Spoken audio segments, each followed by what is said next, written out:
Today, the European Council President Donald Tusk wrote to EU leaders to update them on the progress of the UK's renegotiation efforts. He says that David Cameron has provided a significant and far-reaching agenda for discussion at December's meeting of the European Council. But how does Mr Tusk's response to British demands stack up against promises made in the Conservative manifesto? In May, the Conservatives said, "We will not let the integration of the Eurozone jeopardise the integrity of the single market or in any way disadvantage the UK." And the manifesto called for the EU to break down the remaining barriers to trade. Donald Tusk says there is very strong determination to boost competitiveness across Europe and that a solution can be reached to ensure no discrimination against non-Eurozone countries. What's more contentious is the manifesto promise to say no to the concept of ever closer union, one of the EU's founding principles. But Donald Tusk says that ever closer union already allows for various paths of integration for different countries. The big sticking point is over migrant benefits. The manifesto makes some very clear promises about what David Cameron will achieve. EU migrants who want to claim tax credits and child benefits should live and work here for 4 years. There should be a new 4-year residency requirement for social housing. If an EU migrant's child is living abroad, they should not receive child benefit or tax credit. EU job seekers should not be able to claim any job-seeking benefits at all. If job seekers haven't found a job within 6 months, they should be required to leave. And when new countries are admitted to the EU, free movement of people should not apply until their economies converge more closely with current member states. Donald Tusk says a change to migrant benefits is the most delicate demand from the UK and one that will require substantive political debate at December's meeting. He admits that there is presently no consensus amongst other EU leaders over the matter. Well, last night, George Osborne was in New York, where he was asked about Donald Tusk's letter. Here's what the Chancellor had to say. It's a complicated and robust negotiation, but the information that's been released today by the European Council shows we're making much more progress than people would have imagined in getting agreement across member states to address these British issues. As I say, ultimately it'll be for the British people to decide in a referendum. George Osborne there. Well, we're joined now by former Conservative MP Laura Sands, who now chairs the European Movement. Welcome back to the Daily Politics. Right. Do you think what Donald Tusk says in his letter bodes well for David Cameron at the European Council discussions this month? I mean, I think he sounds very positive about the majority of the requests, and I think that there sounds as if there's strong consensus. I think there's been a lot of work done in the background to make sure that in each of the capitals around Europe there has been greater convergence. I don't think we're so out of step.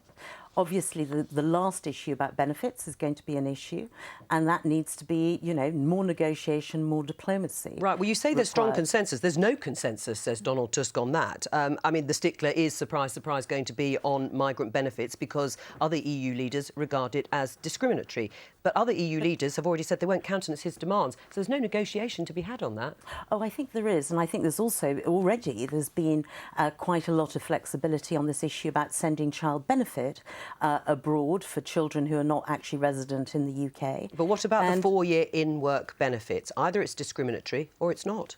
Well, I think that there needs to be negotiation on that. But where? And well, I think that the point is that we've got different countries wanting different things. So the idea that there's no consensus doesn't mean to say that all European countries are against what we're proposing. Right, but you have to have an agreement, don't you, on it? Oh, of course. And, you know, things are tough. It's not an easy process, and it's not easy to get change. However, I think we've established quite a lot of the key demands, and I think we're moving in the right direction. On the basis of that letter, where he says there is no consensus, and bearing in mind this meeting is happening very shortly, what are the chances of David Cameron getting any agreement of a moratorium on in-work benefits to migrant workers for 4 years? Well, I don't think it's huge, and you know, David Cameron's requests have been entirely reasonable. They already have been watered down from what I think were originally 10 conditions. We're down to 4 now.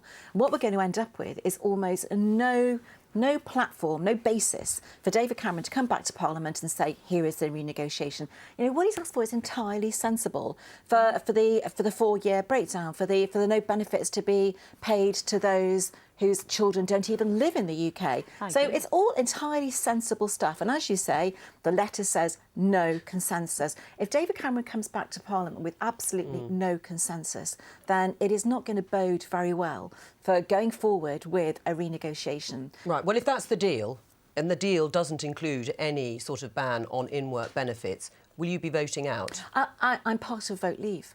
I'm absolutely, and always. So nothing is going to convince you? I've always been on opposite sides. Well, you know, from my own perspective, very large parts of Europe are in complete financial crisis.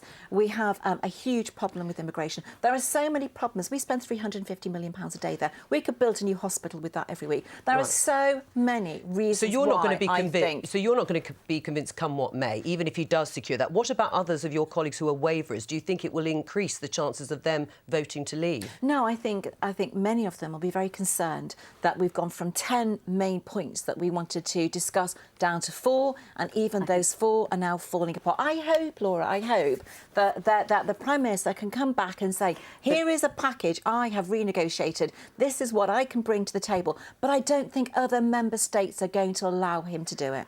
I mean, I think whatever the Prime Minister came back with, Nadine has always been very clear about her position. So I'm not sure it ever would be enough for some Eurosceptics, which is fine. But there are going to be a lot of others who might have been persuaded but won't be if you can't get anything on those in-work benefits. I think if you look, every single time the UK has gone in and actually batted for UK interests in Europe, we've been very successful. Now, it might not be completely the 4 options that are on the table, but there is still movement on the benefits issue when it comes to children overseas.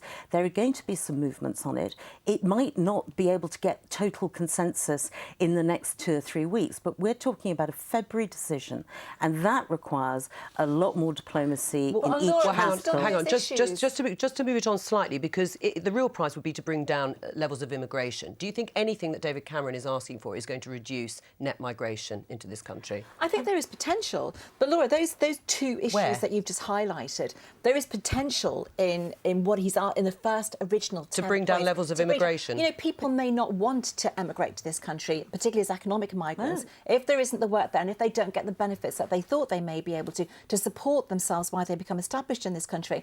But, you know, Laura, those 2 points, they will not be enough. Even if we get to February and he's secured that, it will not be anything like enough. That's not really a negotiation, it's more a concession. It's not a package. But the point is that for people who want to come out, none of it was ever going to be enough. What we're going to end up with is if you look at the public don't believe we have a strong voice in Europe. Actually, if we go back to the facts, and with the renegotiation that David Cameron is doing now, it shows that we make the weather in many, many issues. All right, well, what is going to be totally important is our relationship with Europe as being a non-Euro country. Right, and I think let's move on to that. Going to be exceptionally as a non-Euro important. country, though, let's have a look at Donald Tusk's letter again, because he already says it exists. There are various paths of integration regarding ever closer union. Well, that's a fob-off to David Cameron, isn't it? No, I mean, he's saying it's there. We already accept that different countries move at different paces towards ever closer union and we're not or integration. But we're not. No, but there doesn't seem to be anything more that is going to be given to David Cameron on that particular request. No, I think that there will be, because there'll be a lot of detail behind this. What we are absolutely key about is that we shouldn't have, as a non-Euro country, be discriminated against by decisions made by the Euro countries. That is something that's absolutely crucial. But we've also got to look at the wider benefits here. I mean, the issue about migration, I want to know which Brexit option actually stops migration, because if we end up still in the single market, we will have to have free movement, but we won't be at the table renegotiating like we are now. Yeah. We'll be outside kicking our heels. Well, in the let Nadine corridor. answer that. I mean, how low would levels of immigration or even net migration be if we came out of the EU? Well, I don't think anybody's made an analysis or a prediction in terms of numbers. But that is one of the big claims by the Vote Leave campaign, is that it would bring down. It would bring down. It hasn't said proposition. down to tens or 20s or thousands or whatever. No number has been put in it. But giving us greater control of our borders is probably the first step in controlling. But it wouldn't stop people wanting to come and work here. And would you want to stop people coming to we work would have here? to allow No, them of to come and course work here. I trained in the NHS as a nurse. Of course we wouldn't want to stop people coming to work here. But we want people coming to work here who can contribute to our economy and who have got skills. But there's a point system in place already for people outside the EU. Well, I would say, but we also have the situation of we have hundreds of thousands of people who are in the country as illegal immigrants and we don't even know where they are. But they're not control Europeans. of our borders would enable us Well, to let do that. Laura Whether answer Europeans that. or not, we need greater control of our borders. Illegal immigrants are not European migrants. But how do we know that? Be very... Because they're illegal and we don't know where they are or who they are. No, because fundamentally, if they're legal, anybody with free movement across Europe, they are by definition legal. Right. I'm talking about illegal immigrants, yes, the 500,000 illegal. We don't know who they are or where they came from. No, but they're not Europeans, because otherwise they wouldn't be illegal. Because they would have a legal right to go here. The issue that is that 50% of the migration that we've got in this country comes from outside Europe. That is something we can totally control. I actually think that we'd be in a very invidious position. Northern Ireland would be in an invidious position if we came out. But also, we would move, the jungle in Calais would be moved to Dover. So we would be dealing with these things rather than in a collective way where we're actually managing a very complicated international migration problem. Can I just ask, is it really the most critically important thing for leaders of the EU to be thinking about, Britain's renegotiation, when they've got a migrant and refugee crisis and the euro is still very fragile? I mean, I think people can do more than one thing at the same time. Well, I would like to have seen But is it as Europe... important? Well, no, I would have liked to see Europe much more sort of forward-thinking about the migration problem. I think ultimately what they need to understand, and I think they do understand, is that us leaving Europe is an absolutely existential threat to Europe itself. And I think that they're incredibly committed to deliver a deal for us, but also for them. Thank you very much, Laura Sands.